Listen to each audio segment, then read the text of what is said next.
Hey guys, Miss Ellen here. Today we're gonna go over a duet that I arranged and sent to you. It's an arrangement of Ode to Joy. So we'll break it down in two halves of the video. The first half we'll talk about the clarinet 1 part, also called the A part. That's going to be the top of the two lines that are connected together. And then the second part we'll talk about the clarinet 2 part, which is the bottom part of the two staff lines that are connected together. You'll see them labeled in the first line, and then after that they just appear as their abbreviation of clarinet. So if you're working on the clarinet 1 part, remember to always look at the top. If you're looking at the clarinet 2 part, remember the bottom one's for you. So we'll start with the top. The top has no accidentals, which is good, but it does have a couple rhythms that we're going to talk about. So if you notice, at the end of line 1, the end of line 2, and the end of line 3, the end of line 4, we have rhythms that have a quarter note with a dot next to them. Now that dot in music tells us something that can be a little bit tricky to explain, so I'll do my best here. The dot in music means we're going to take half of the note value of whatever note's in front of that dot and add it on to the end of the note we're playing. So for instance, if I was playing a half note is worth 2. Well, what's half of 2? 1. So what I would do is I would have my half note, and then I'd add an extra beat to take care of that dot. So my dotted half note would be worth a total of 3. The quarter note's a little trickier because a quarter note, when we cut it in half, isn't a full beat. It's an eighth note, which is half a beat. So when we take that quarter note, if we have just a regular old quarter note, let's say these two together, this is my quarter note. I split my quarter note in half, whoop, now I have 2 eighth notes. So that's a regular quarter note. If I wanted to add on half of that again, I need another one of these eighth notes.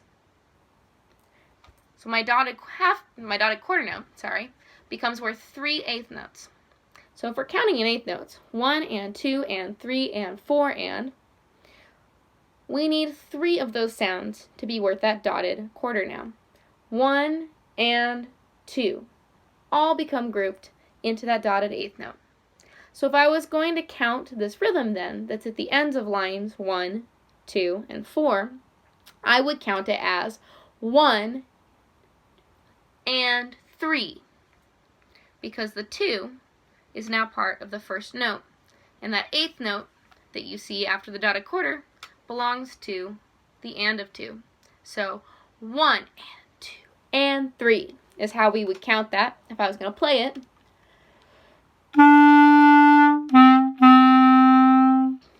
So just be aware that that rhythm is in here, and it happens a couple times. So first thing I'm going to do is I'm just going to play through the clarinet 1 part. All of the notes are notes that you know. The only notes in this first part are C, D, E, F, and G. You should be pretty familiar with all of those.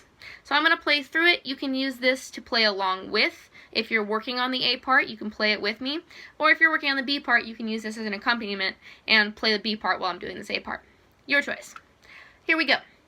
Clarinet 1, Ode to Joy. 1, 2, ready, go.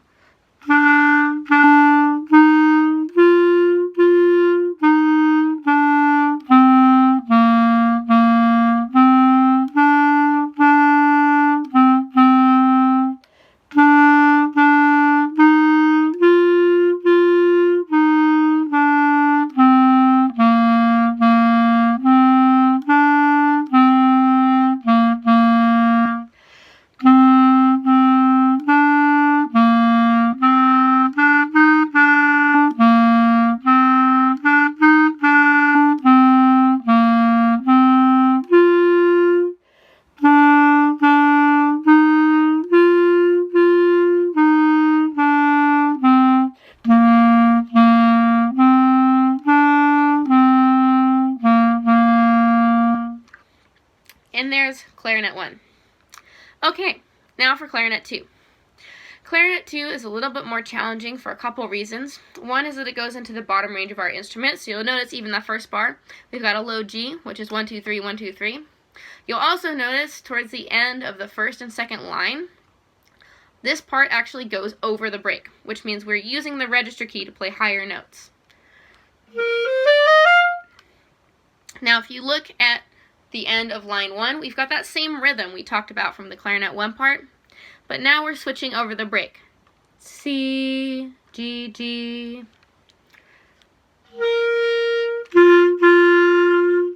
So you're going to need to go from that C with the register key all the way to an open note. Now, if you're not sure what that means, feel free to send me an email or contact me and I can help you with that getting over the break, because it can be a little tricky at first. The other thing we need to be aware of with the second part, whether or not you can go over the break, is that there's some accidentals in here. You'll notice in the 3rd line and the 4th line, there's some sharps and there's some flats. In the 3rd line, we see that there's a G sharp. A G sharp is played with no fingers, except for we're going to add this side key here. Now, it's not the A key that's directly above your finger holes, it's the one that's off to the side. This is going to play your G sharp, and I'll go ahead and let you test that out. It should sound like this. So give that a try real quick. Okay, the other thing you'll notice is that there's a B flat in the 4th line. The B flat is this first finger here on our bottom hand. So you're going to play it like a C, but you're going to add 1 finger, bottom hand. And this is not our B natural that we've learned first, where we have our middle finger. This is a B flat, first finger only. It should sound like this. Go ahead and give that a try. Okay, let's do this one from the beginning all the way to the end. You may need to look at a fingering chart for some of those lower notes on the 4th line. It does go all the way down to a low F and a low E. Make sure if you're not sure about those fingerings, you go out and check it in the back of your Essential Elements book or find a fingering chart online. Alright, here we go. Clarinet 2, Ode to Joy. This is the accompaniment, so it will not sound exactly like the melody, but it does make some cool harmonies when you put them together. 1, 2, ready, go.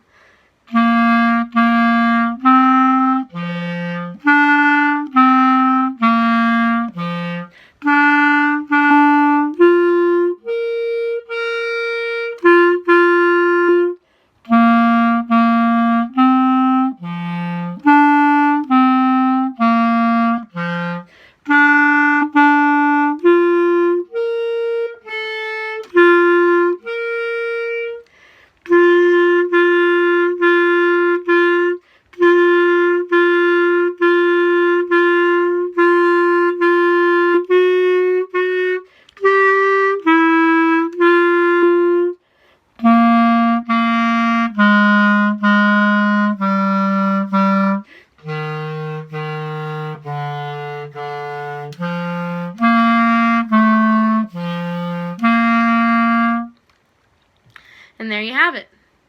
Alright, happy practicing. Hopefully your embouchure's not quite as sore as mine from a whole day.